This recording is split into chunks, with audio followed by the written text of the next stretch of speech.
So Tom would be like, hey, you see this when they were playing this team? You see how this receiver against this defense goes this way, and then like that's the kind of like one-on-one talk in film talk you would get with the quarterback. Or it'd be more like time for the Chill Zone, brought to you by Coors Light. Get Coors Light delivered straight to your door. Visit CoorsLight.com/GWN and celebrate responsibly. Those mountains, they're awful blue. Little 68% humidity out here is perfect. Like that. Perfect weather. Perfect. Feels like 76, but it feels like 10 degrees in my throat. That's right. Just how we like it. Jack, what are we doing for this? All right. This is cold. This is a little edition of a peek behind the curtain. A peek behind the curtain. Where Jules imparts some wisdom onto us about what really goes on, different facets of the NFL and life as a player. Today, we're going to be pulling back the curtain on how NFL players watch film and their preparation process each and every week, day in and day out, and what it's like watching film as a player. All right, well, that's like a loaded question that can go a million different ways, and I'm probably pretty sure that it's different for each player on how they watch film. As a football player, like at the end of your career, the most current time you were in the league, how did you watch football? iPad? How did it get deciphered to you? Are people assigning certain things? So players, you watch a lot of film in the meetings with the coaches. I mean, we'll have a 45 play cut up Wednesday morning with Coach Belichick that's breaking down probably 15 plays on offense, 15 plays on defense, 15 plays in the special teams. Just an overview of what he thinks the teams are. And everyone's on the team. Everyone's in the auditorium watching. So you're watching reps on that.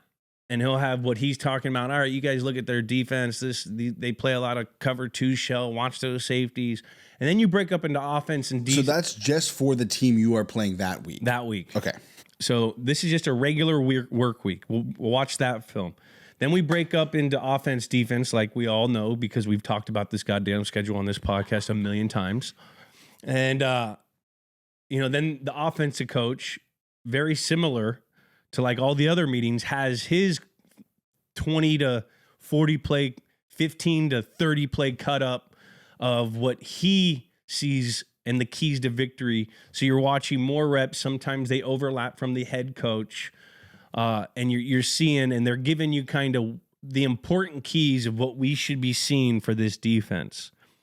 And then once you break up into your skill group or your position group, your coach, your individual coach, will have his set of 15 to 20 plays individually on how you watch, their team. Now, Chad O'Shea, my coach, receivers coach, he would show a bunch of, we'd watch like 10 to 15 plays of how we're going to have to go in and block guys for the force, or how their DBs are, in the run game.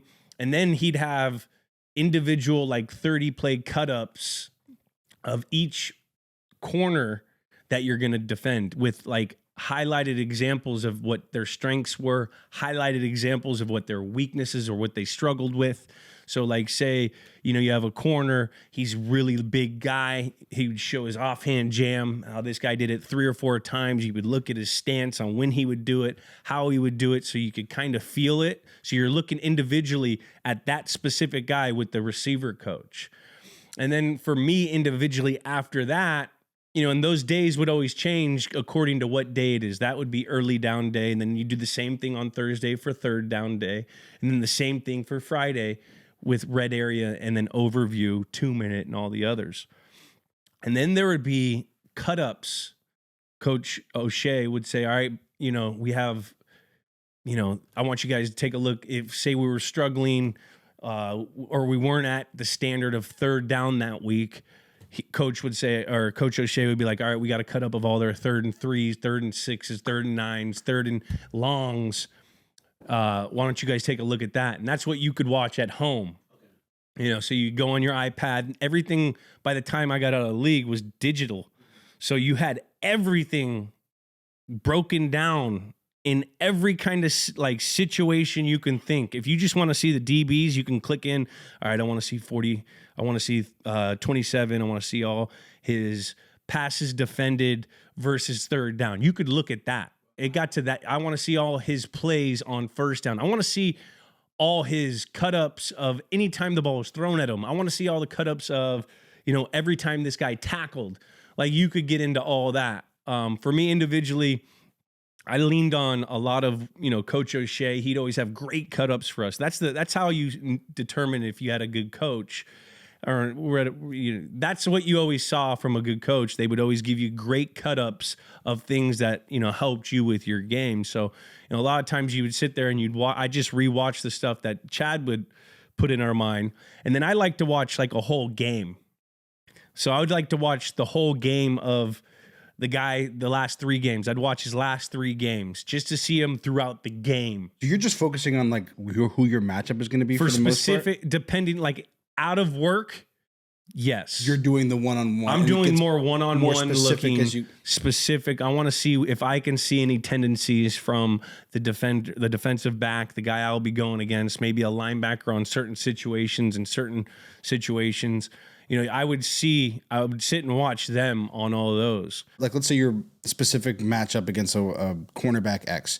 Would you ever break out of the 3 prior games? Would you ever watch any film on them from earlier seasons or earlier So that's what all the cut-ups would be. Okay. So the coaches would cut that up and show like their strengths and weaknesses, and you could see that, but you wouldn't know what part of the game it was. I mean, they'd have the cut-up where they always hit the down and distance first, but sometimes I like to watch the flow of how this guy was flowing throughout the whole game, from first down to second down to third down. Does he get tired? Does he get lazy at the end of the game? When can I really strike him?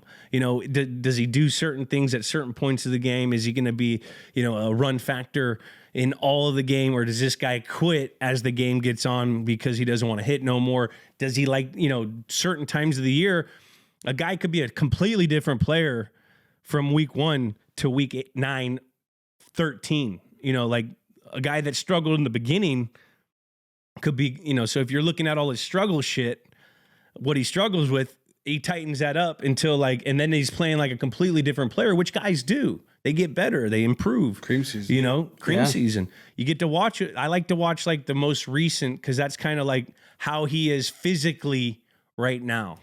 And then also injury stuff, like if he's on the injury report, he's got an ankle. I want to see how he moves from last week with the ankle. I want to see, you know what I mean? There's a lot of different ways of doing it. And then when you watch a lot with say I watched a lot with Tom, a lot of those times it'd be examples of not necessarily our film. It would be of their defense with other receivers running routes against other route concepts against their defense. Okay. So Tom would be like, hey, you see this when they were playing this team?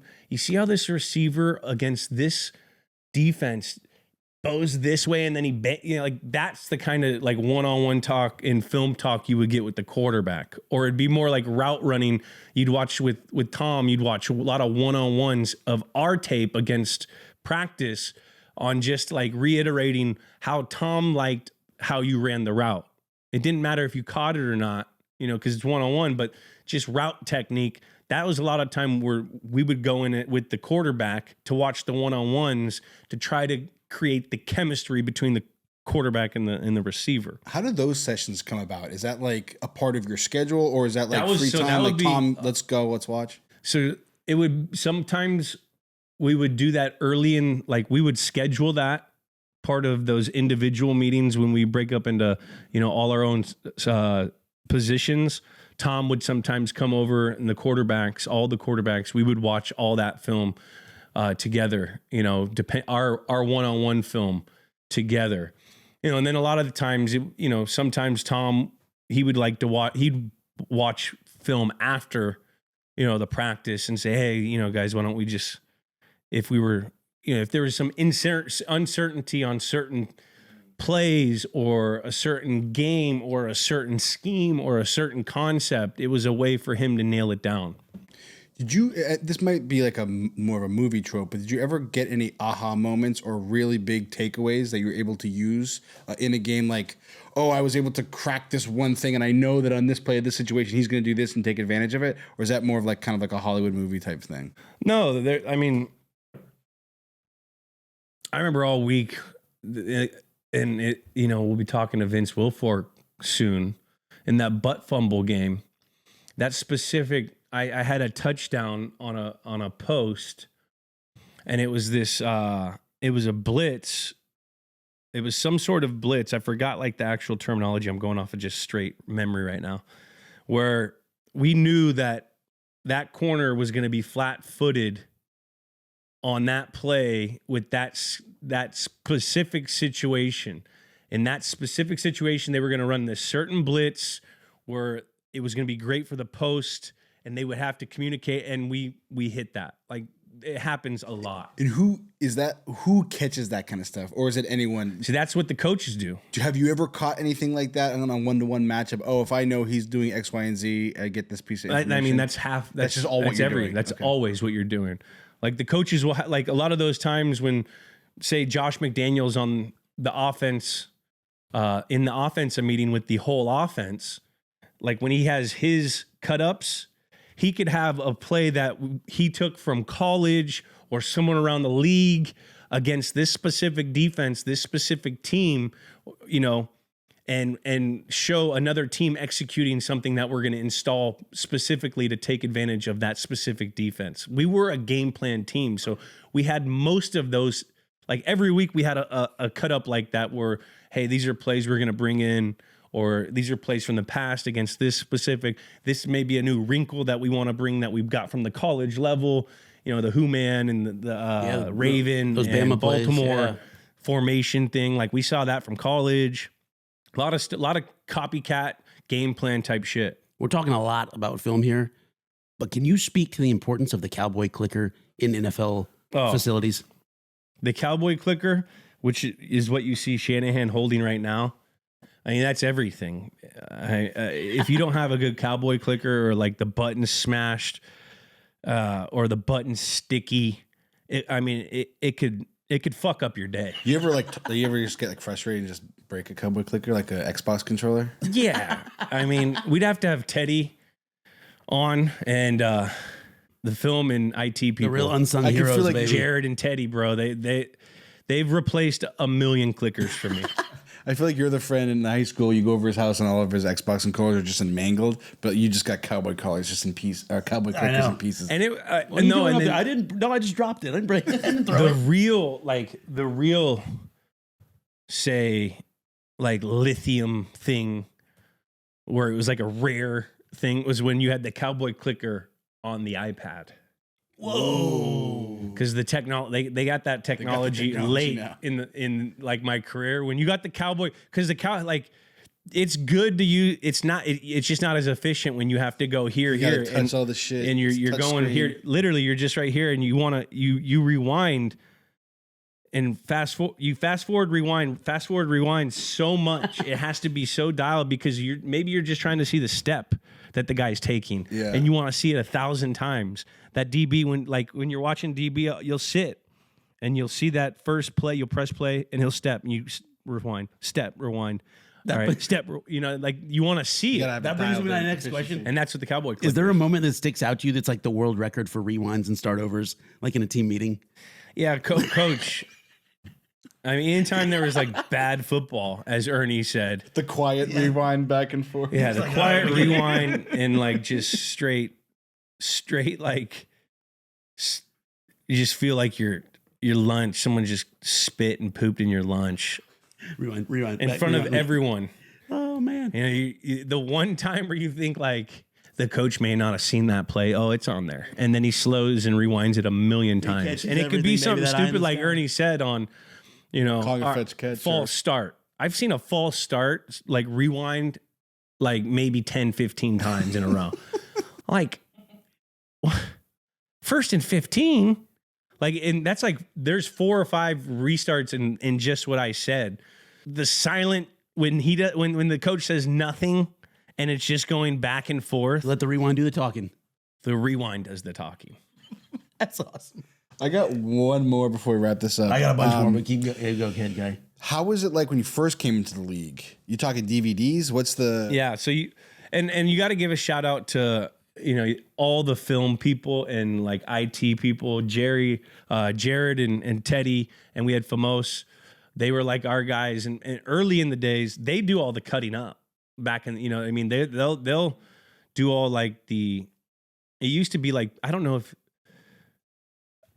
A lot of the times it's like an offensive assistant where he has to go in and like he'll have to do all the typing for like, all right, what, like, because if you watch a play on your iPad, you'll have it like lined out, the coverage, the front, the situation, you'll see the time, you'll see the protection, you'll see the personnel group for offense, personnel group for you'll see everything categorized on a spreadsheet on that thing. So you'll see all that. That all has to be put in by someone. So a lot of times that's like the offensive assistants, and then the offensive assistants will work with the IT guys, Jared and Teddy, and like they'll do all like the designing of the cut ups. All right, well then we'll gather all the, you know what I mean? It's all like a big fucking deal. How do you even do that without the iPad? Like, how you get a sheet against a DVD, or is it baked in when you're watching the DVD? There's like a graphic. So no, what you used to do, like what I would do to Teddy and Jared, I would go up to them and I'd be like, "Yo, give me Devon Best. I want all of his targets. I want to see," and because I used to like to see, or give me Amendola when he was with the Rams. I want to see every target this guy has. I always liked watching how other guys got open and how other guys were getting production, to see if you could steal something from them. Eddie Royal. Shout out Virginia Tech. Remember? Yes. He had a few good years, like at the slot position. I used, so like I'd say, "Hey man, can you give me all that?" Or, "Hey, Teddy, Jared, can you give me all the Camardi? All the Camardi plays where he's not in the one spot. So when he comes inside, they would, and then because of the organization that they all have, they would go in and design the whole clip, and they'd print it out and burn it off on a DVD, and they'd give you a DVD. Like, say you asked for that at lunchtime on a Tuesday, like you're having that by the end of the day. Oh, easy. Those guys they work their dicks off. Like those people, all the people in the organization have their specialty. The catering people, the dietitian with Ted, the film, the people that clean, the after hours people that clean, the wait staff, the training staff, the upper division marketing staff, like everyone. It's crazy how many people go into running a football team. It's a team effort. I'm sure there's so much more to cover on this subject, but with time, why don't people comment in the leave a comment for any follow-up questions? We might have to come back to this because it's such a rich part of football. So leave a comment about this. Yeah. And learning how to watch film is a huge thing. Like some guys just watch film to watch film, but they don't know what they're watching. When you're a young football player, if you could sneak in and watch, an older vet watch, and that's how I learned. I would just go, just pop my head in and see what Tom was looking at, or what Wes was looking at, or what Randy was looking at, or Kevin was looking. That's how you learn how to watch film. Because if you're watching the film, you're just watching to watch. You don't know what the hell you're watching. I watch film every Sunday. I don't know shit. Yeah. Hey, you're a ball knower. Come on, man. Don't sell yourself short. I was like, sick catch. Nice. Like, it's so crazy to me. Like, I remember I hear you watch these documentaries, and you watch like Brett Favre didn't even know what a nickel was until like his 5th, 6th year. A nickel will be in the third corner, or like I remember him talking about him learning how to watch film with a certain coach. You got to learn how to watch film. Because you can go in without a purpose and just become so overwhelmed. Facts. Awesome. That was awesome. And that was the Chill Zone. Thanks to our favorite beer, Coors Light. Get Coors Light delivered straight to your door. Visit CoorsLight.com/GWN. Celebrate responsibly.